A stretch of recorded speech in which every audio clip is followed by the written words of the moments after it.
اللهم صل على سيدنا محمد وعلى آل سيدنا محمد وبارك وسلم. اللهم صل على سيدنا محمد وعلى آل سيدنا محمد وبارك وسلم. اللهم صل على سيدنا محمد وعلى آل سيدنا محمد وبارك وسلم.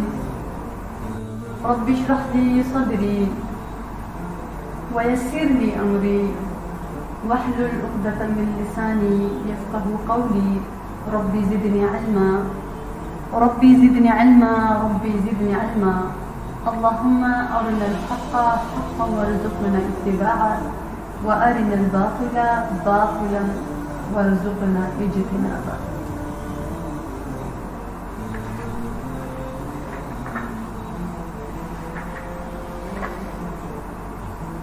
انسان مختلف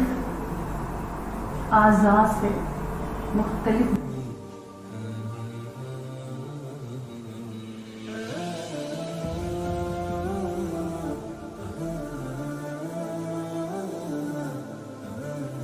سننا، زبان کا کام بولنا، دماغ کا کام سوچنا اور دل کا کام محبت کرنا ہے.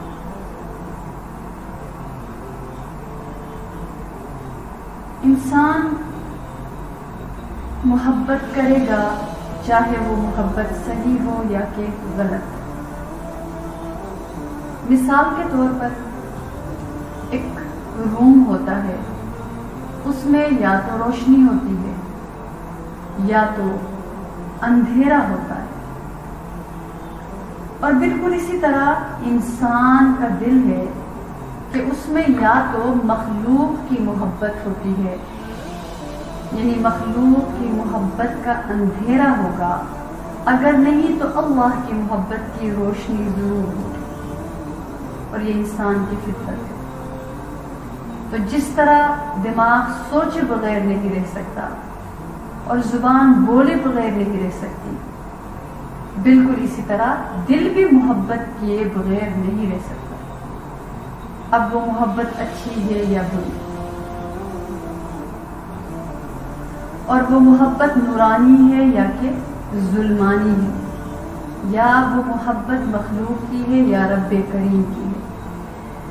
تو انسان محبت کرے گا تو جب وہ محبت خاص ہو جائے اللہ کے لیے تو اس انسان کا حال ہی عجیب ہوتا ہے. پھر وہ پانی کا ایک گھونٹ بعد میں پیتا ہے، پہلے وہ اللہ رب العزت کی طرف اپنے آپ کو راغب کرتا ہے. پہلے بعد میں وہ کھانے کا نوالا منہ میں لے کے جاتا ہے، لیکن پہلے وہ اللہ کا نام لیتا ہے. کوئی بھی اس کی زندگی کا عمل ہو، بعد میں وہ اس کام کو کرتا ہے، لیکن سب سے پہلے اس کام کے بیچ میں اللہ کے نام کو یا اس کام کے شروع میں اللہ کا نام لیتا ہے. تو جن کے دل میں محبت ہو وہ ان کو سمجھایا نہیں جاتا،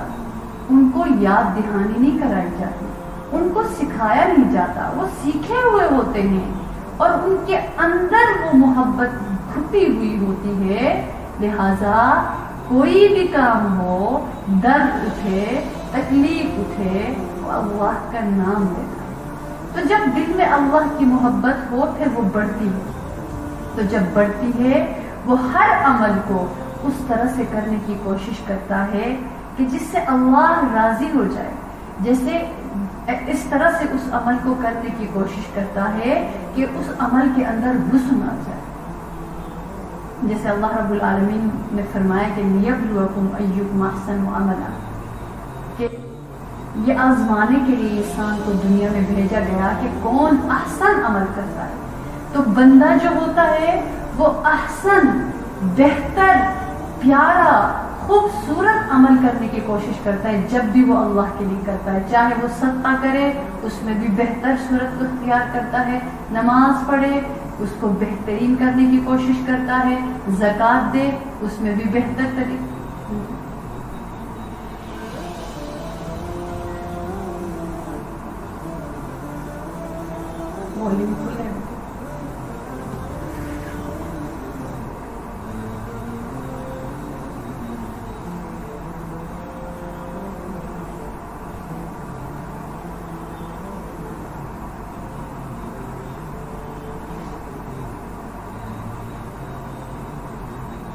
آپ ایک منٹ دیجیے کیونکہ مجھے کوئی مسئلہ نہیں نظر آ رہا.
بھی اس طریقے سے رکھنے کی کوشش کرتا ہے کہ جس سے وہ احسن طریقہ ہو، اور پھر وہ حج بھی ایسے طریقے سے کرتا ہے کہ جو سب سے پیارا طریقہ ہو. وہ تلاش کرتا ہے، وہ پڑھتا ہے،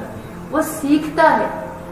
وہ پوچھتا ہے کہ کون سا طریقہ سب سے پیارا ہوگا کہ میں جب اللہ کے در پہ حاضر ہو جاؤں تو میری ہر ادا اللہ کو بھا جائے، میری ہر ادا اللہ کو پسند آ جائے. آج ہم دیکھیں گے کہ اللہ رب العالمین جب اس بندے کو یہ توفیق بخشے اور جب وہ حاضر ہو جائے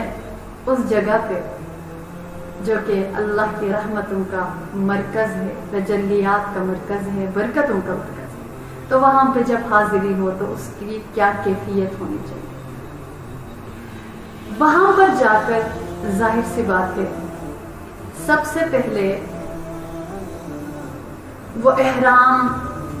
باندھتا ہے، احرام کی نیت کر لیتا ہے، اور احرام کی جب نیت کرتا ہے تو سب سے پہلے جو چیز ہوتی ہے اس کو تلبیہ کہا جاتا ہے.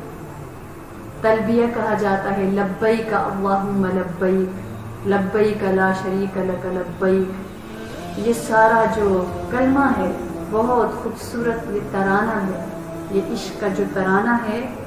یہ اس کو تلبیہ کہا جاتا ہے. تو سب سے پہلے وہ بندہ تلبیہ سے وہ اپنے احرام کا آغاز کرتا ہے، اور یہ محبت کا اظہار ہے. تلبیہ کی صورت میں وہ محبت کا اظہار کرتا ہے، اپنے محبوب کی محبت میں مستانہ وار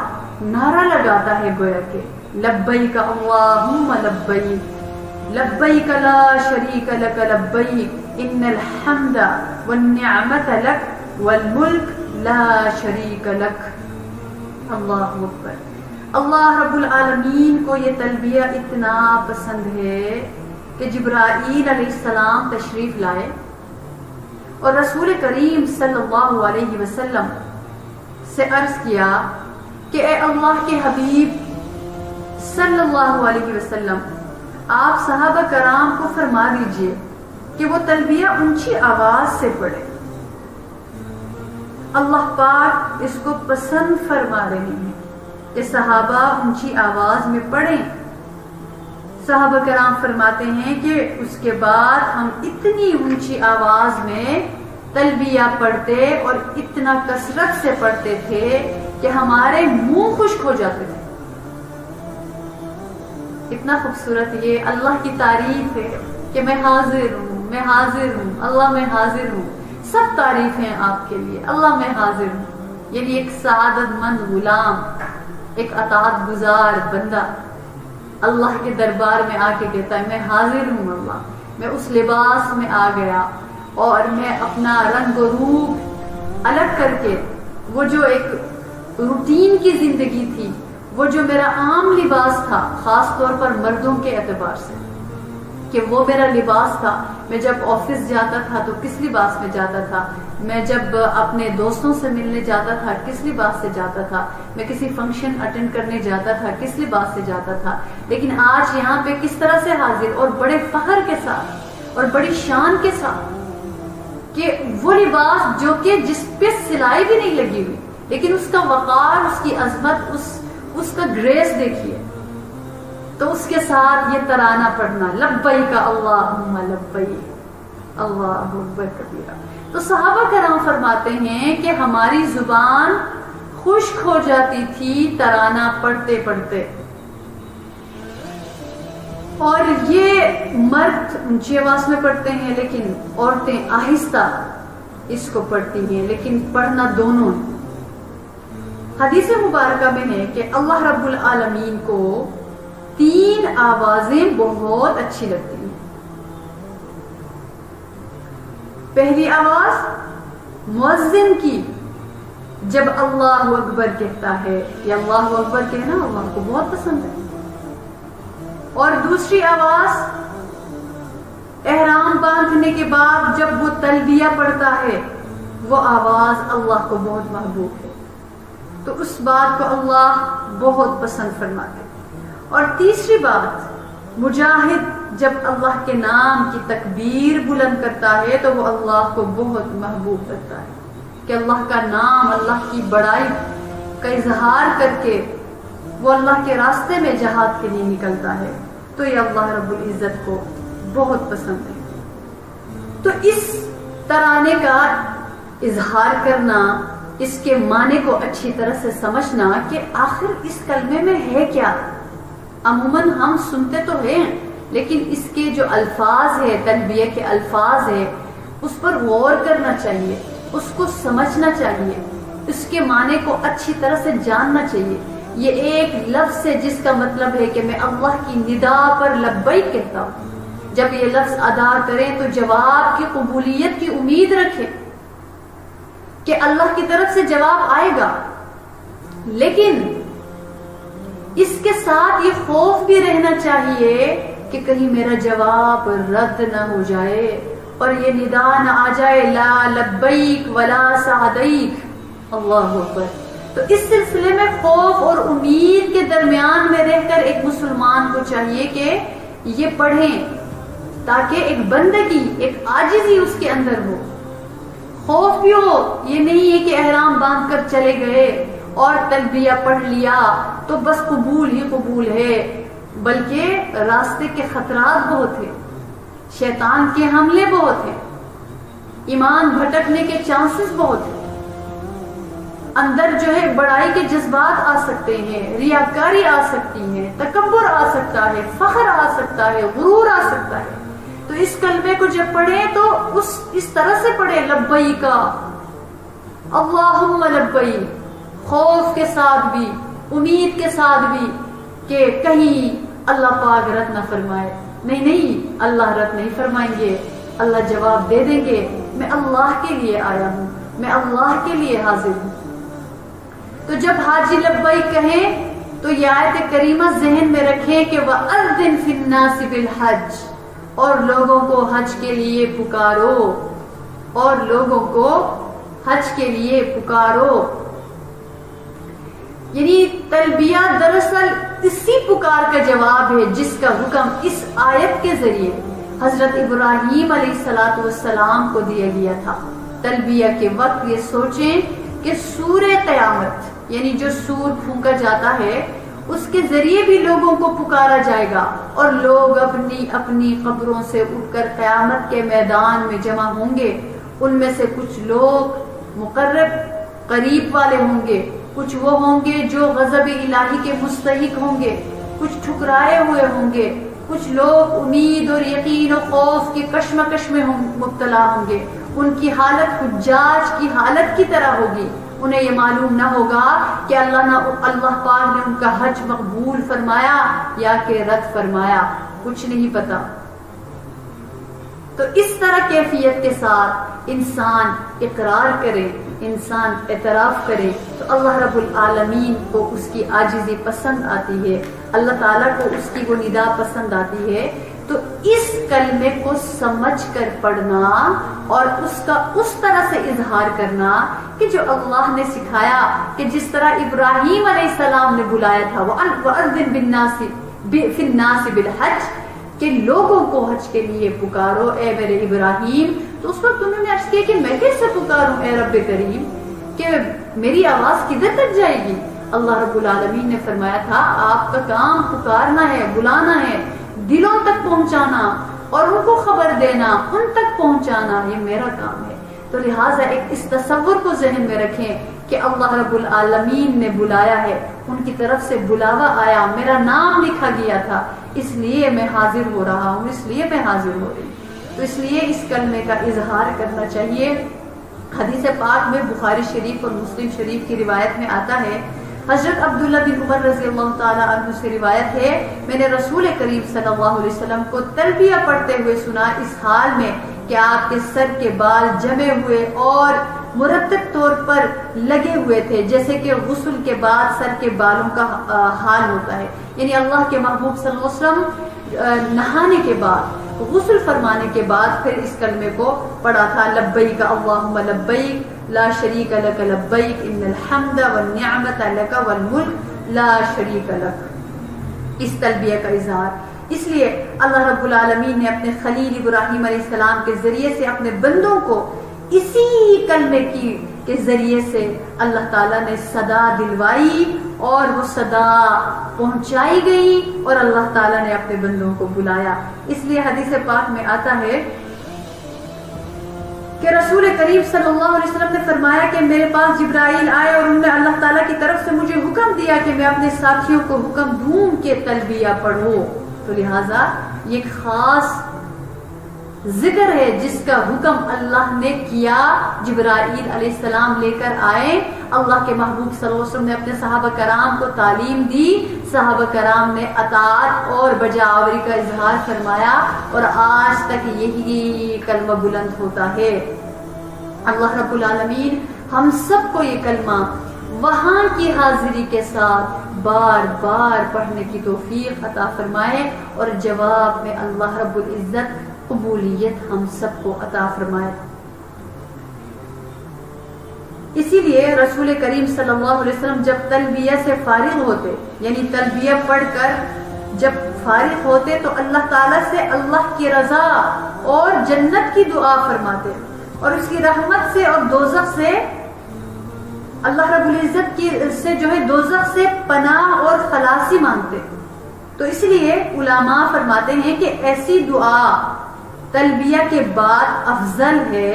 جس میں اللہ تعالیٰ سے اللہ کی رضا اور جنت کا سوال کیا جائے اور دوزخ کے عذاب سے پناہ مانگی جائے، کیونکہ مومن بندے کی سب سے بڑی حاجت اور اس کا سب سے اہم مقصد یہی ہو سکتا ہے کہ اس کو اللہ تعالیٰ کی رضا اور جنت نصیب ہو جائے اور اللہ کے غضب اور دوزخ کے عذاب سے اس کو پناہ مل جائے. اس لیے اس موقع کی سب سے اہم مقصد یہی دعا کہ اس کے بعد کیا مانگے انسان، اللہم انا نسألک رضاک والجنہ ونعوذ بک من غضبک والنار. یہ بہت خوبصورت دعا ہے. اس دعا کا پھر انسان اہتمام کرے کیونکہ اللہ رب العالمین نے اس کو وہ پڑھنے کی توفیق عطا فرمائی اور اللہ متوجہ ہو گئے. تو سب سے پہلے اللہ رب العزت سے جنت کی طلب، اللہ کی رضا، جنت کی طلب، دوزخ سے پناہ مانگنی چاہیے. تو یہ بہت بڑا کلمہ ہے. سب سے پہلے اس کلمے کو پڑھ لیا، اس کے بعد مکہ مکرمہ میں ایک انسان داخل ہوتا ہے، پھر ذہن میں رکھے کہ میں حرم مامون میں پہنچ گیا ہوں اور یہ توقع رکھے کہ مکہ مکرمہ کے داخلے سے وہ عذاب الہی سے محفوظ ہو جائے گا. یہ امید لگائے کہ میں اس داخلے کے ساتھ اللہ کے عذاب سے، اللہ کی پکڑ سے محفوظ ہو جاؤں گا. ایک امید ہو، اس لیے کہ اللہ رب العالمین کا کرم عام ہے، وہ رحیم ہے. خانہ کعبہ بہت ہی محترم ہے، آنے والے کے حق کی وہاں پہ رعایت کی جاتی ہے اور مانگنے والے کو محروم نہیں کیا جاتا. لہٰذا اس بات کا اہتمام کرنا چاہیے.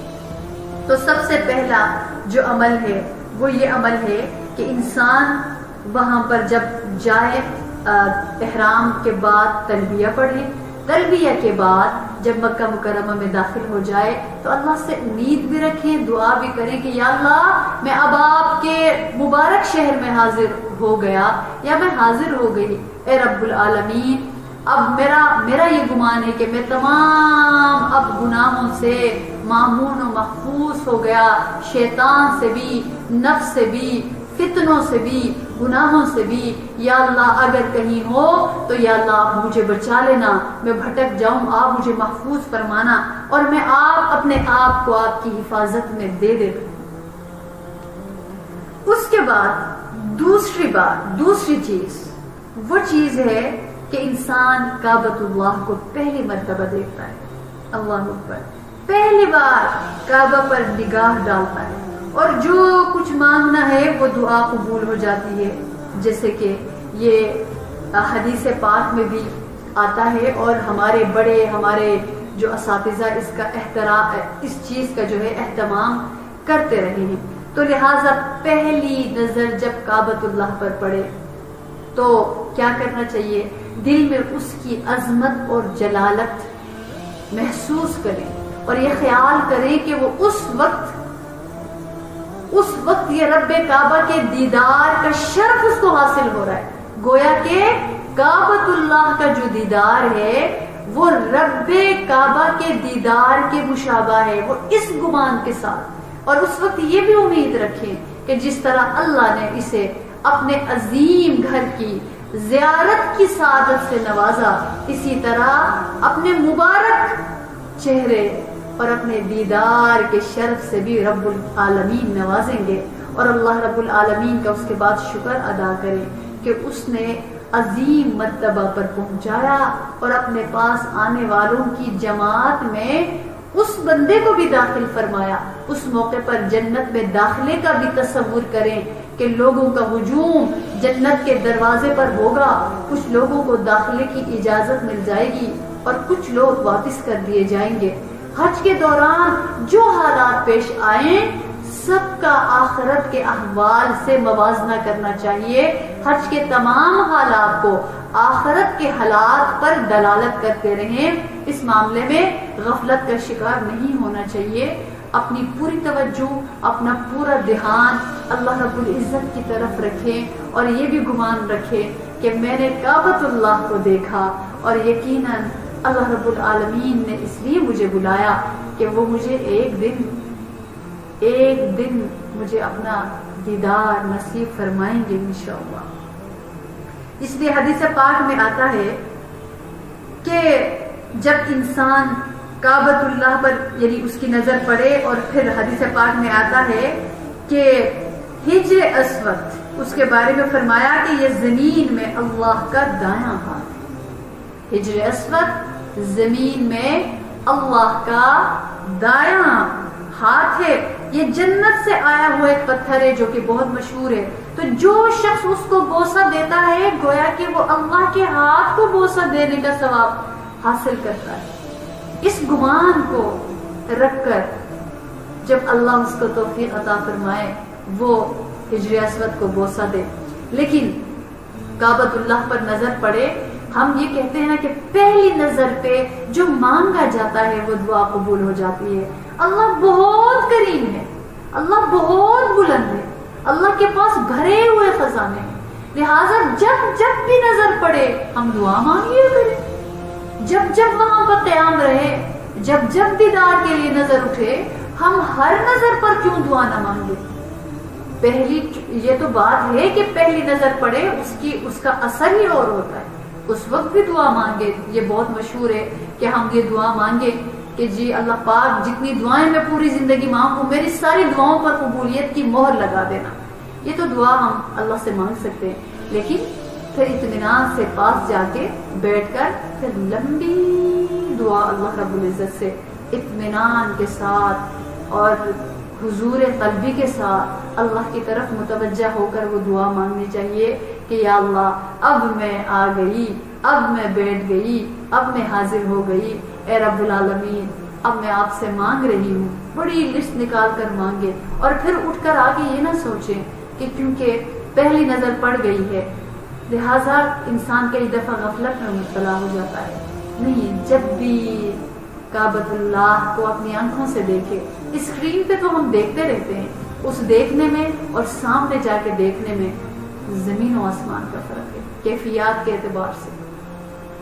تو لہٰذا جب بھی نظر پڑے ہم اللہ سے دعا مانگ لیا کریں۔ اور حدیث پاک میں آتا ہے ہجر اسود کے بارے میں کہ صحابہ کرام کو یہ سعادت ملی کہ انہوں نے پیارے رسول صلی اللہ علیہ وسلم کے ہاتھوں پر بیعت کی، تو جو لوگ بعد میں آئیں گے ان کو یہ سعادت تو نہیں مل سکتی۔ اللہ نے ان کی محرومی کو ختم کرنے کے لیے ہجر اسود کا استلام بنا دیا، یعنی استلام جو اس کو چومنا، ہاتھ لگا کے اس کو چومنا، اگر قریب ہے یہ سعادت ملے تو بڑی بات ہے، لیکن یہ کہ ہر صورت وہاں پہ پہنچنا، چاہے دوسروں کو دھکے دے کر،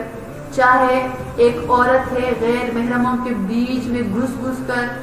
کوئی ضروری نہیں ہے۔ اللہ رب العالمین نے وہاں پہ پھر اللہ کے رسول صلی اللہ علیہ وسلم نے ہمیں دوسرا طریقہ بھی بتا دیا تاکہ جو امت وہاں نہ پہنچ سکے اس کے اندر ایک محرومی کا احساس نہ رہ جائے۔ تو لہٰذا اس محرومی کو ختم کرنے کے لیے ہجر اسود کا استلام بنا دیا۔ اس لیے جو کوئی ہجر اسود کا استلام کرتا ہے گویا کہ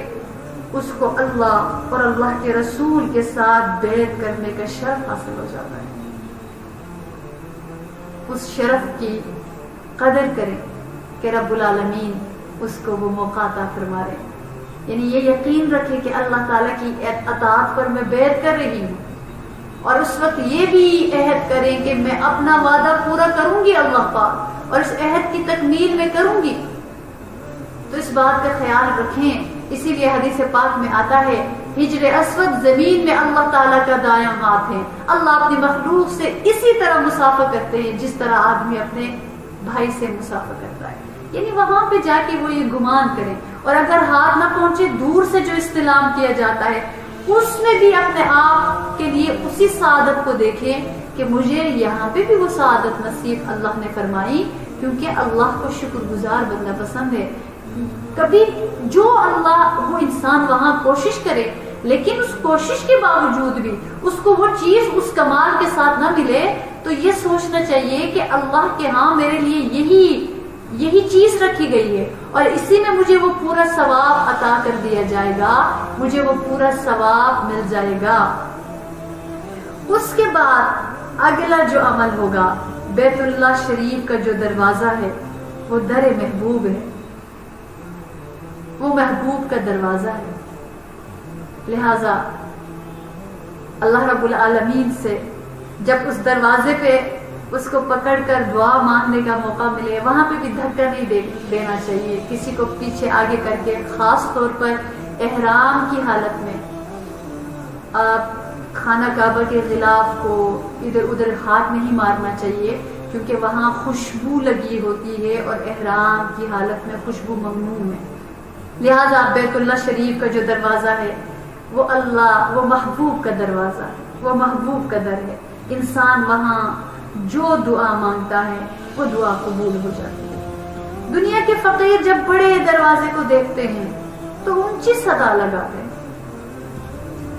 ان کو یقین ہوتا ہے کہ وہ یہاں سے خالی ہاتھ نہیں لوٹیں گے، اور جو اللہ کے در پر پہنچے تو سوچیے اس کو کتنے یقین سے آواز لگانی چاہیے اور اس کو دعا مانگنی چاہیے۔ دنیا میں فقیروں کو دیکھا وہ دروازوں پہ جاتے اور بلاتے رہتے، پکارتے رہتے، صدا دیتے، تو وہاں پر جب بندہ جائے کعبۃ اللہ کے دروازے کو جب چھو لے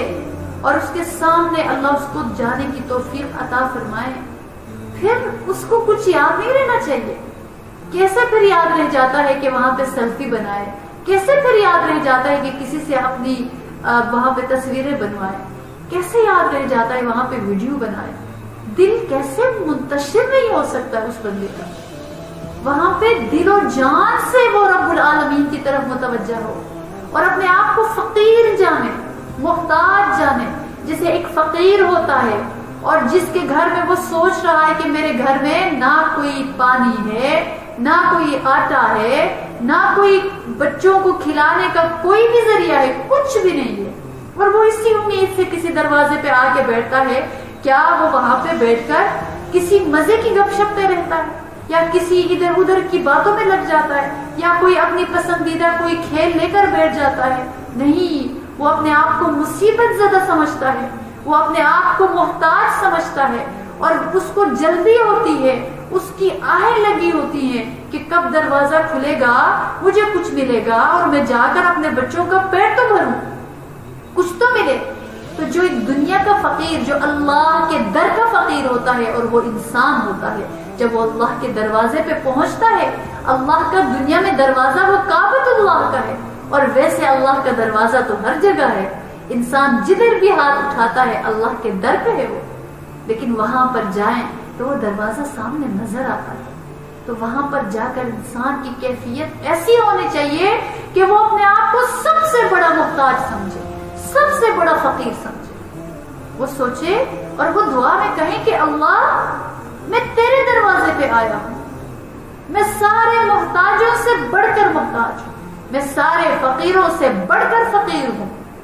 میں سارے کمزوروں سے بڑھ کر کمزور ہوں،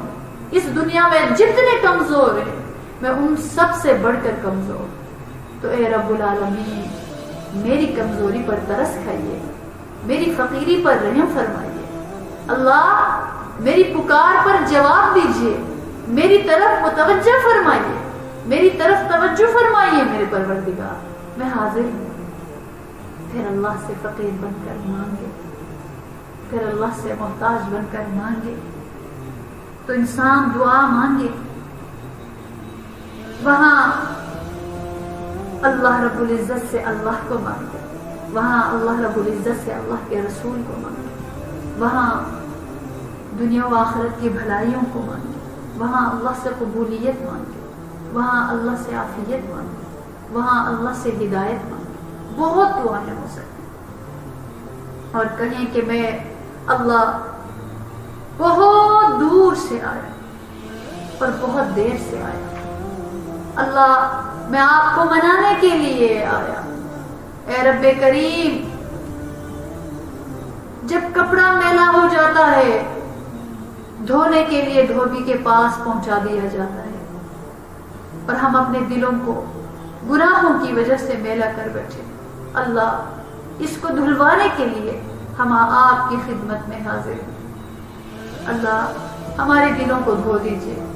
ہمارے دلوں کے زنگ کو اتار دیجئے، یا اللہ ہم پر توجہ فرمائیے۔ لہذا انسان بیت اللہ کے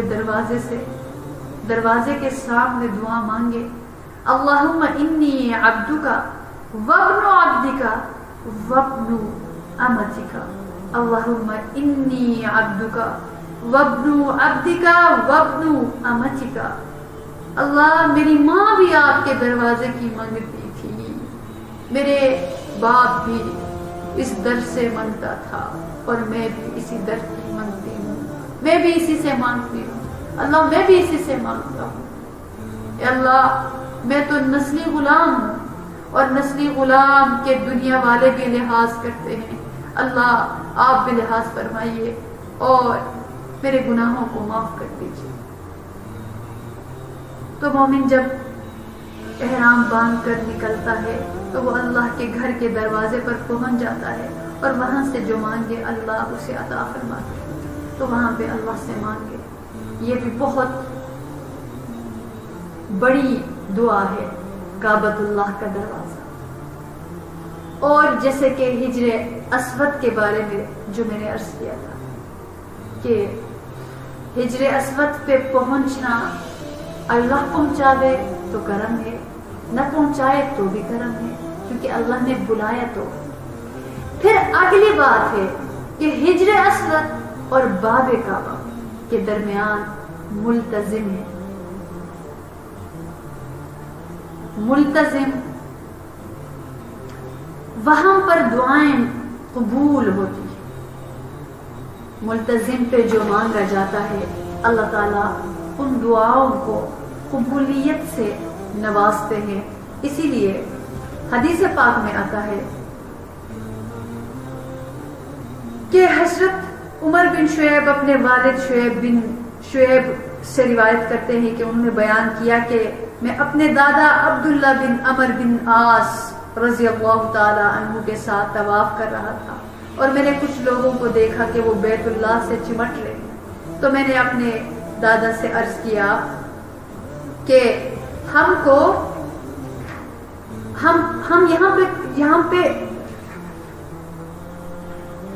کو یہاں سے لے چلے ان لوگوں کے ساتھ، ہم بھی ان کی طرف بیت اللہ سے چمٹ جائے، یعنی جو یہ لوگ نظر آ رہے ہیں بیت اللہ سے چمٹ کر مانگ رہے ہیں، ہمیں بھی وہاں پر لے کر چلیں تاکہ ہم بھی چمٹ جائے۔ تو انہوں نے فرمایا کہ میں اللہ کی پناہ مانگتا ہوں مردود شیطان سے۔ مطلب یہ تھا کہ اگر میں طواف کے درمیان ان لوگوں کی طرح ملتزم کی اس خاص جگہ کا لحاظ کیے بغیر بیت اللہ کی کسی دیوار سے چمٹ جاؤں تو یہ خلاف سنت ہے اور غلط کام ہوگا، اور اس سے اللہ راضی نہیں ہوں گے بلکہ شیطان راضی ہوگا، اور میں اس مردود سے اللہ کی پناہ مانگتا ہوں۔ اور کہتے ہیں کہ پھر جب میرے دادا طواف سے فارغ ہو گئے تو دیوار کعبہ کے خاص اس حصے پر آئے جو باب کعبہ اور حجر اسود کے درمیان، جس کو کہ ملتزم کہتے ہیں، اور مجھ سے فرمایا کہ خدا کی قسم یہی وہ جگہ ہے جس سے رسول کریم صلی اللہ علیہ وسلم چمٹ جایا کرتے تھے اور اس سے چمٹ کر مانگا کرتے تھے، دعا مانگا کرتے تھے۔ لہذا حج کے مسنون اعمال میں سے یہ بھی ہے کہ اگر موقع ملے تو طواف کے بعد اس ملتزم سے چمٹ کر دعا مانگی جائے، کیونکہ احرام کی حالت میں وہاں پر جائیں گے تو کیونکہ خوشبو ممنوع ہے، اس لیے وہاں پر اس حالت میں نہیں جا سکتے۔ وہاں پر جا کر اللہ کے رسول صلی اللہ علیہ وسلم اپنا سینہ مبارک اور اپنا سیدھے رخ کا جو چہرہ انور ہے اس کے ساتھ لگاتے تھے، اور سمجھ لیجئے گا کہ وہ جگہ ہے کہ وہاں سے چمٹ کر انسان اللہ رب العزت سے مانگے۔ تو نبی کریم صلی اللہ علیہ وسلم وہاں جا کر اس طرح لگ گئے جیسے کہ چھوٹا بچہ اپنی ماں سے لپٹ جاتا ہے۔ حضرت عمر رضی اللہ تعالی عنہ نے دیکھا پیارے رسول صلی اللہ علیہ وسلم جب ملتزم سے پیچھے ہٹے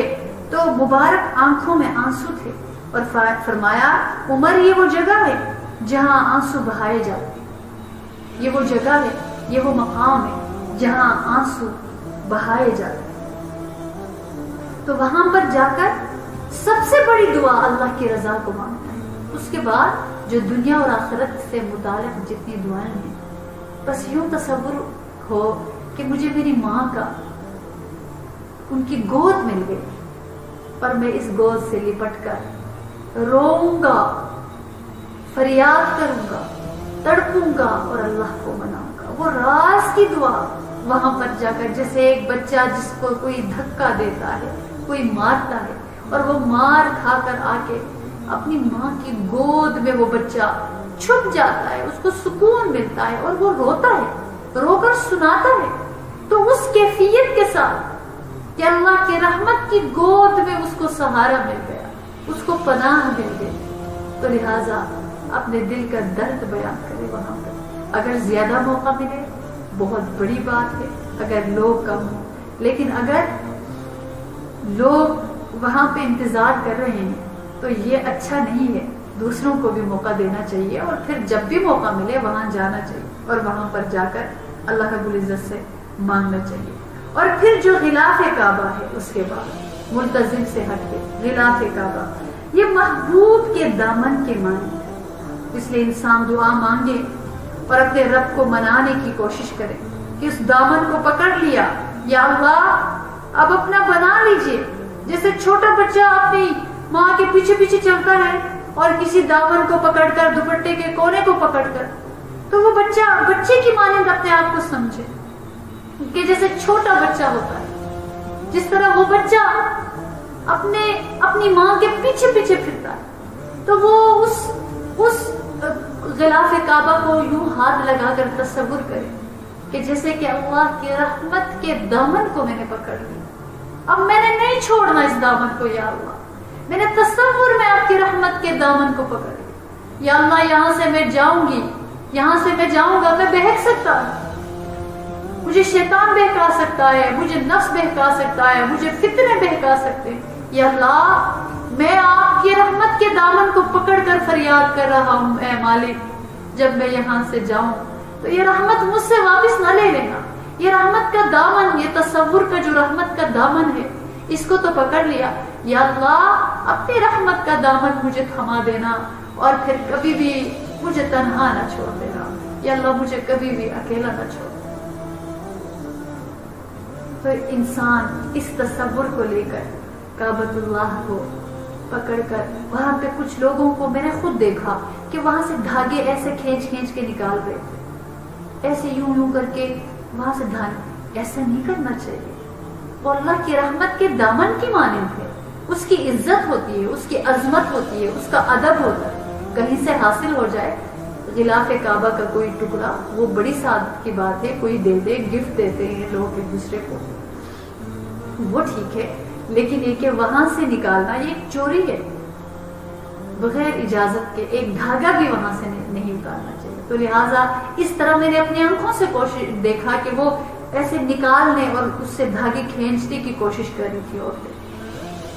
وہاں سے یہ کام نہیں کرنا. اس کا فائدہ کیا ہے؟ اس دامن کو پکڑ کر اللہ کی رحمت کا تصور کر کے، یا اللہ آپ اس دامن کو پکڑ دیا، یا اللہ مجھے کبھی بھی پھر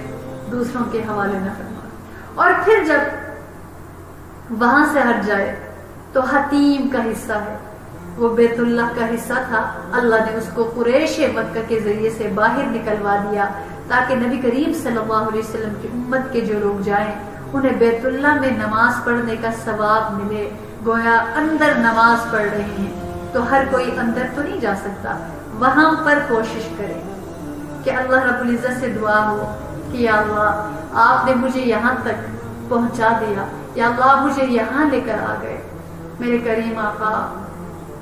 یہ کعبۃ اللہ کا اندر کا حصہ ہے نا، گویا کے اندر کا حصہ ہے. اللہ جب آپ نے مجھے یہاں سجدہ کرنے کی توفیق عطا فرمائی، یہاں اپنے ذکر کی توفیق عطا فرمائی، میرے مولا مجھے اپنی جنت بھی عطا فرما. یا اللہ یہ وہ محترم جگہ ہے جہاں آپ کی تجلی اترتی ہے، آپ کی رحمت اترتی ہے، آپ کا فضل نازل ہوتا ہے. اور جنت بھی وہ جگہ ہے جہاں پہ آپ کی تجلی اترتی ہے، آپ کی رحمت اترتی ہے، آپ کی رضا اترتی ہے. یا کریم آپ تمام حاجیوں کو یہاں پر بلایا، وہ آپ کے عشاق ہی تو ہے. یا کریم اللہ آپ نے مجھے بھی بلا لیا اور یقیناً آپ مجھ سے راضی ہونا چاہتے ہیں اور یقیناً میرے لیے بھلائیوں کا فیصلہ کرنا چاہتے ہیں. تو اے کریم آقا مجھے آپ نے یہاں پر بیٹھنے کی توفیق اور موقع عطا فرمایا، مجھے اپنی جنت بھی عطا فرما، مجھے جنت میں بھی ایسے بیٹھنے کی توفیق عطا فرما. تو یہ دعا بھی اللہ رب العزت سے مانگے. اور پھر رحمت کا پرنالہ، وہاں دعا اس کو دیکھ کر مانگے. وہاں پہ پرنالہ لگا ہوا ہے اور اس کو دیکھے کہ اللہ یہ آپ کے گھر کا پرنالہ ہے. بے شک آپ کی رحمت آپ کے عاشقوں پر ہر طرف سے برس رہی ہوگی. اللہ اپنی رحمت کے اس پرنالے کے ذریعے سے اپنی رحمت کا پانی میرے دل پر بھی انڈیل دیجئے اور میرے دل کی سیاہیوں کو، تاریکیوں کو، غموں کو اور کدورتوں کو دھو کر میرے دل کو اپنی محبت سے